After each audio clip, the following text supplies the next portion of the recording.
कहानियों की क्यारी में प्रस्तुत है दानव केकड़ा और हाथी। हिमालय के किसी सरोवर में कभी एक दानव केकड़ा निवास करता था। हाथी उसका सबसे प्रिय आहार था। जब भी हाथी के झुंड उस सरोवर में पानी पीने अथवा जल क्रीड़ा के लिए आते, तो उनमें से एक को वह अपना आहार अवश्य बनाता।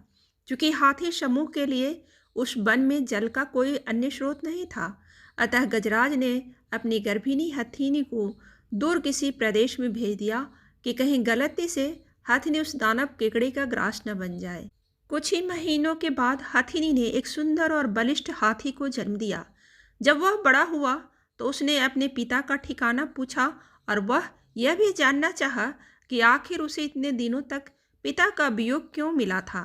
जब उसने सारी बातें जान ली तो वह माता की आज्ञा लेकर अपने पिता से मिलने हिमालय के उसी वन में आ पहुंचा।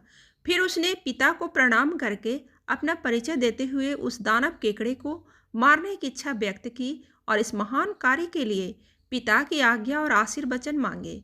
पिता ने पहले तो उसकी याचना ठुकरा दी, किंतु बार बार अनुरोध से उसने अपने पुत्र को पराक्रम दिखाने का अवसर दे ही दिया। पुत्र ने अपनी सेना तैयार की और अपने शत्रु की सारी गतिविधियों का पता लगाया। तब उसे यह विदित हुआ कि वह केकड़ा हाथियों को तभी पकड़ता है जब वे सरोवर से लौटने लगते हैं, और लौटने वालों में भी वह उसी हाथी को पकड़ता है जो सबसे अंत में बाहर आते थे। सूचनाओं के अनुकूल उसने अपनी योजना बनाई और अपने साथियों के साथ सरोवर में पानी पीने के लिए प्रवेश किया। उन हाथियों में उसकी प्रेयसी भी थी।